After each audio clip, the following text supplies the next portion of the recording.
Hello, hi ನಮಸ್ಕಾರ. Kannada cine ವಿಮರ್ಶೆಗೆ ಸ್ವಾಗತ. ಇವತ್ತು ನಾನು ಏಳುಮಲೆ ಮೂವಿ ಬಗ್ಗೆ ರಿವ್ಯೂ ಮಾಡ್ತಿದ್ದೀನಿ. ಒನ್ ಲೈನಲ್ಲಿ ಹೇಳೋದಾದ್ರೆ ಇದು ಒಂದು ರೊಮ್ಯಾಂಟಿಕ್ ಥ್ರಿಲ್ಲರ್ ಮೂವಿ. ಮೂವಿ ಹೇಗಿದೆ ಅಂತ ನೋಡೋಣ. ಇದುವರೆಗೂ ನಮ್ಮ ಚಾನಲ್‌ಗೆ ಸಬ್ಸ್ಕ್ರೈಬ್ ಮಾಡಿಲ್ಲ ಅಂದ್ರೆ ದಯವಿಟ್ಟು ಸಬ್ಸ್ಕ್ರೈಬ್ ಮಾಡ್ಕೊಳ್ಳಿ. ಡೈರೆಕ್ಟರು ಪುನೀತ್ ರಂಗಸ್ವಾಮಿ ಅವರು, ಪ್ರೊಡ್ಯೂಸರ್ ತರುಣ್ ಕಿಶೋರ್ ಅವರು, ಮತ್ತೆ ಅಟ್ಲಾಂಟಾ ನಾಗೇಂದ್ರ ಅವರು. ಸ್ಟಾರ್ಸ್ ಹೇಳೋದಾದ್ರೆ ರನ್ನಾ ಅವರು ಈ ಮೂವಿಯಲ್ಲಿ ಹರೀಶ್ ಅನ್ನೋ ಪಾತ್ರದಲ್ಲಿ ಮಾಡಿದ್ದಾರೆ. ಅವರ ಆಕ್ಟಿಂಗ್ ನಿಜವಾಗ್ಲೂ ಚೆನ್ನಾಗಿದೆ. ಇವರು ನಮ್ಮ ರಕ್ಷಿತಾ ಅವರ ತಮ್ಮನೂ ಹೌದು. ಸೊ ಪ್ರಿಯಾಂಕಾ ಅವರು ನೆಕ್ಸ್ಟ್ ಹೀರೋಯಿನ್ ಆಗಿ ಮಾಡಿದ್ದಾರೆ. ಅವರ ಹೆಸರು ಇದರಲ್ಲಿ ಚಿನ್ನಿ ಅನ್ನೋ ಹೆಸರಲ್ಲಿ ಮುದ್ದಾಗಿ ತೋರಿಸಿದ್ದಾರೆ. ಅವರು ತುಂಬಾನೇ ಚೆನ್ನಾಗಿ ಆಕ್ಟಿಂಗ್ ಮಾಡಿದ್ದಾರೆ ಅಂತ ಹೇಳ್ಬೋದು. ಇನ್ನು ದಗುಪತಿ ಬಾಬು ಅವರನ್ನ ಒಳ್ಳೆ ಕ್ಯಾರೆಕ್ಟರ್ ಅಲ್ಲಿ ತಗೊಂಡಿದ್ದಾರೆ. ಅವರ ಆಕ್ಟಿಂಗು, ಅವ್ರ ಸೀನಿಯರ್ ಆಕ್ಟರು, ಸೊ ಹಾಗಾಗಿ ತುಂಬಾನೇ ಚೆನ್ನಾಗಿ ಮಾಡಿದ್ದಾರೆ. ಇನ್ನು ನಾಗಾಭರಣ ಅವರ ಆಕ್ಟಿಂಗ್ ಬಗ್ಗೆ ಹೇಳೋದೇ ಬೇಡ. ಅವ್ರದ್ದು ಆಕ್ಟಿಂಗು, ಕ್ಯಾರೆಕ್ಟರು ನಿಜವಾಗ್ಲೂ ತುಂಬಾನೇ ಚೆನ್ನಾಗಿದೆ. ಇದು ಒಂದು ನಿಜವಾದ ಕಥೆ ಆಧಾರಿತವಾಗಿರುವಂತಹ ಒಂದು ಮೂವಿ. ಇದು ತಮಿಳುನಾಡು ಮತ್ತು ಕರ್ನಾಟಕದ ಮಧ್ಯೆ ನಡೆಯುವಂತಹ ಒಂದು ಪ್ರೇಮ ಕಥೆ ಅಂತಲೂ ಹೇಳ್ಬೋದು. ಸೊ ಹಾಗಾಗಿ ಕಥೆ ಹೇಗಿದೆ ಅಂತ ನಾವು ಪ್ರಿಡಿಕ್ಟ್ ಮಾಡೋಕ್ಕಾಗಲ್ಲ.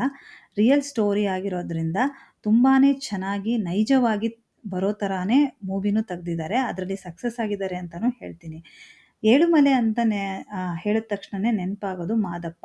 ಮಾದಪ್ಪನ ಸನ್ನಿಧಾನದಲ್ಲಿ ಕತೆ ಶುರುವಾಗಿ ಅದರ ಸುತ್ತ ನಮ್ಮ ಹೀರೋ ಹೀರೋಯಿನ್ ಯಾವ ತರಹದ ಸನ್ನಿವೇಶದಲ್ಲಿ ಸಿಕ್ಕಾಕೋತಾರೆ, ಅವರ ಪ್ರೇಮ ಕತೆ ಹೇಗೆ ನಡೆಯುತ್ತೆ, ಅದರ ಜೊತೆಗೆ ಇನ್ನೂ ಕೆಲವು ಕತೆಗಳು ಸೇರಿಕೊಳ್ತಾವೆ. ಸೊ ಅವೆಲ್ಲ ಕತೆಗಳಲ್ಲಿ ಪ್ರೇಕ್ಷಕರನ್ನು ಹಿಡಿದುಕೊಳ್ಳುವಲ್ಲಿ ಯಶಸ್ವಿಯಾಗಿದ್ದಾರೆ ಅಂತ ಹೇಳಕ್ಕೆ ಇಷ್ಟಪಡ್ತೀನಿ. ಇಂಟರ್ವೆಲ್ ಆದಮೇಲೆ ಏನಾಗುತ್ತೆ ಕತೆ ಅಂತ ಯೋಚನೆ ಮಾಡೋ ಥರ ಸಿನಿಮಾ ಇದೆ. ತುಂಬಾ ಚೆನ್ನಾಗಿ ಜನನ ಪ್ರೇಕ್ಷಕರನ್ನು ಹಿಡಿದಿಡೋದ್ರಲ್ಲಿ ಯಶಸ್ವಿಯಾಗಿದ್ದಾರೆ. ಕೊನೆಗೆ ಎಲ್ಲ ಕತೆ ಸೇರಿಕೊಂಡು ನೀಟಾಗಿ ಕ್ಲೈಮ್ಯಾಕ್ಸನ್ನು ಮಾಡಿದ್ದಾರೆ. ಏನಪ್ಪ ಇಷ್ಟೊಂದು ಹೊಗಳ್ತಿದ್ದಾರೆ ಅಂತಿದ್ದೀರಾ? ನಿಜವಾಗ್ಲೂ ಮೂವಿ ಚೆನ್ನಾಗಿದೆ. ಆಮೇಲೆ ಇನ್ನೊಂದು ಹೇಳೋದಾದರೆ ಸ್ವಲ್ಪ ನೆಗೆಟಿವ್ ಅಂತಲೂ ಹೇಳ್ಬೋದು, ಅಥವಾ ಅದು ನೈಜ ಕತೆಗೆ ಅದು ಅವಶ್ಯಕತೆ ಇದೆ ಅಂತಲೂ ಹೇಳ್ಬೋದು.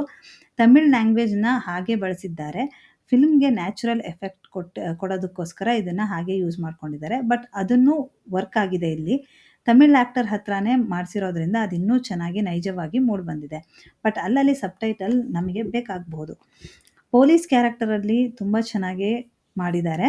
ಸೊ ಬೇರೆ ಇನ್ನೇನು ಅಂದರೆ ಮ್ಯೂಸಿಕ್ ಡಿ ಇಮ್ಮಾನ್ ಅವರದ್ದು ನಿಜವಾಗ್ಲೂ ಹಾಡುಗಳು ಚೆನ್ನಾಗಿದೆ. ಮ್ಯೂಸಿಕ್ ಎಲ್ಲೂ ಡ್ರಾಪ್ ಆಗಿಲ್ಲ. ಮೂವಿಯಲ್ಲಿ ಒಳ್ಳೆ ರಿದಮ್ ಕೊಟ್ಟಿದೆ ಅಂತ ಹೇಳ್ಬೋದು. ಇನ್ನು ಡೈಲಾಗ್ಸ್ಗಳು ತುಂಬ ಚೆನ್ನಾಗಿವೆ.